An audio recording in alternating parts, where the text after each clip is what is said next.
Multimedia tools are a great way to enhance any presentation. PowerPoint provides a variety of clip art images, pictures, sounds, and videos for us to add to a slide. Let's insert clip art from the gallery. First, we need to select the slide we want to place the clip art image into. Click the slide icon for slide 2 to view it in slide view. With the slide open, we are ready to insert the clip art. There are two ways to find the clip art gallery. We can either open the Insert menu, select Picture, then Clip Art, or we can click on the Insert Clip Art tool. It's located on the drawing toolbar between the Insert Word Art and Fill Color buttons. Clicking it causes the Insert Clip Art dialog box to appear.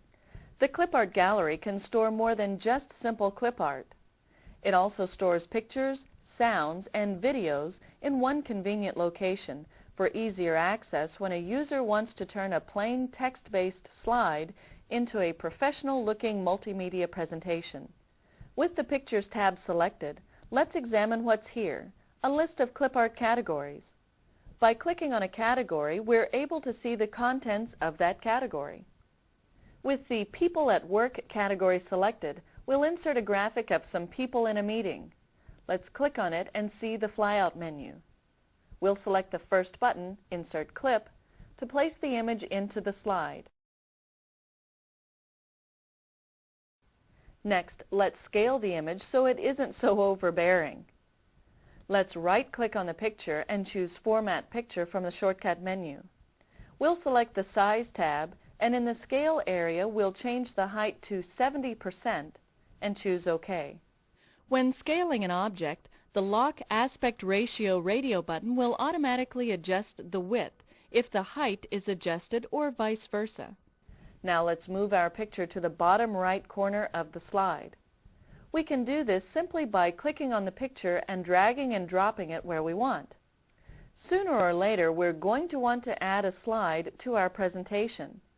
This is especially important when creating a presentation from scratch, because we'll insert each slide individually. Now here's how. To add a slide, we open the Insert menu, then select New Slide. While the Insert menu is open, notice that we can also add a duplicate slide. To do this, simply open the slide for which a duplicate is needed in the slide view. Then select the Duplicate Slide command. The New Slide dialog box offers several different types of slides. When we click the slide, its name appears to the right. For our exercise, we'll need a chart slide, which is on the second row, fourth over. We'll select Chart, then choose OK. Many users add charts to their slideshows to better illustrate information in an easy-to-understand format for viewers. To create the chart, we'll simply follow the instructions that appear on the screen. Notice that the chart box says, double-click to add a chart. We double-click and notice that a new set of commands appears at the top of the screen in the Standard toolbar and in the Formatting toolbar. Also in the presentation window is the Performance Management Data Sheet dialog box, which is used just like a spreadsheet. PowerPoint uses the information that is inserted into the data sheet to create the chart. Now we'll edit the data sheet so our chart illustrates different data. First, we highlight the cell number 1, which currently has East, by clicking with the mouse pointer. Now we type Practice. Next, we'll select the number 2 cell by pressing the down arrow key. Here we'll type Organize. Now let's move to the column Data. Using the mouse pointer, we'll select Cell A to insert additional chart information. Here we'll type 1 hour. Now press the right arrow key and in cell B type 2 hours. In cell C we'll type 3 hours. Finally, in cell D we'll type 4 hours. With the column and row labels added, we're ready to enter the numbers. Using the mouse pointer, we'll place the insertion point in cell A1 to insert the data information. For A1, we'll enter the number 35. Using the Tab key, we'll select cell B1 and enter 58. In cell C1, 74, and in cell D1, we'll enter 91. Now we'll remove the extra row of information that we won't be using in this chart. Let's place the mouse pointer on the row 3 heading. Then highlight the entire row by clicking. To remove this row of data, we'll click the Cut tool on the standard toolbar. Don't worry that the chart appears shaded even after deselecting it. By going to the slideshow view, we can verify that the chart is still the way we created it. Let's go to the slide sorter view. Notice this chart is in the wrong spot. Let's move it to the end of the presentation by dragging. Now double-click the slide to select it, and we'll change the title. We'll click to select the title and type Timetable. If we are planning to run our PowerPoint slideshow presentation on a computer screen, we can use the Slide Transitions feature to add various effects. Slide transitions are made in the Slide Sorter view, so let's click on the Slide Sorter View button. The easiest way to assign transitions is by using the Animation Effects toolbar. This toolbar isn't in our window presently, so let's access it by opening the View menu, selecting Toolbars, then Animation Effects. The toolbar now appears floating over the desktop. It's a good idea to pass the pointer over all the tools in a toolbar the first time we view a toolbar, or for a refresher, because knowing the capabilities of these tools allows us to find the options more easily and work faster. To assign a transitional effect to a slide, we need to select the slide first. With Slide 1 selected, let's assign a transitional effect. The transition effects can also be selected from the Slide Sorter toolbar. The second tool from the left is the Slide Transition Effects. We'll use the Slide Transition dialog box. To find it, we open the Slideshow menu, then select Slide Transition. In the upper left corner of the Slide Transition dialog box, we see the Effect Preview. To see a transition, we click the box with the down arrow, then scroll to one we want to see. Let's select Box In. Notice the effect take place. Below the effect box are 3 check boxes. These control the transition speed from slow to fast, with fast selected. To see medium, let's select it. This speed is nice, so we'll leave it selected. Below the speed controls are Advance options.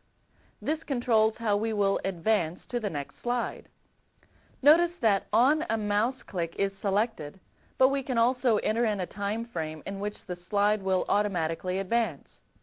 Let's set this to 5 seconds.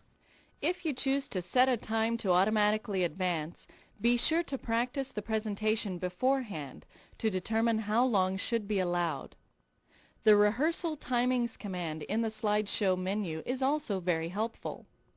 Also, be sure you know how to regress to a previous slide because you're guaranteed to have someone with extensive questions or comments.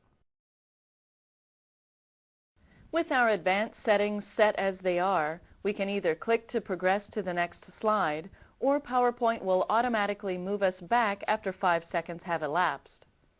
Now we have 2 choices. We can apply this effect to the selected slide, or use Apply to All to add it to the entire presentation. Let's choose Apply to All so the entire presentation uses this effect and time.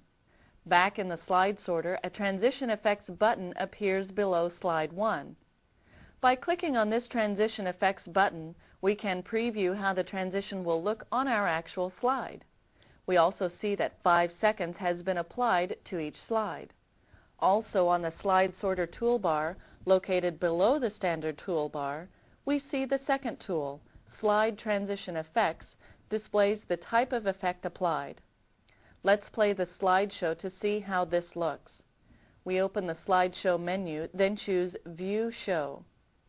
Notice how the first effect is wiped on, then the next, and next.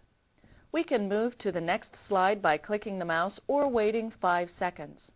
To stop the show early, we'll press Escape. Let's touch up the transitions a bit. First, make sure we're on slide 1. More advanced users might want to try adding narration to the slideshow. Narration is in the slideshow menu. Now open the slideshow menu and choose Slide Transition. From the selection of effects, let's choose a new effect of bars horizontal so different transitions appear with each slide. Then apply to all. Next, we'll add sound. For slide 1, let's choose Camera. To apply this to slide 1 only, we'll select Apply. Another neat way to spruce up a slideshow is with title animation. To add title animation, we'll select all the slides by pressing Ctrl+A. Then we'll click the Animate Title tool from the Animation Effects toolbar. Because we won't need this toolbar again, let's close it.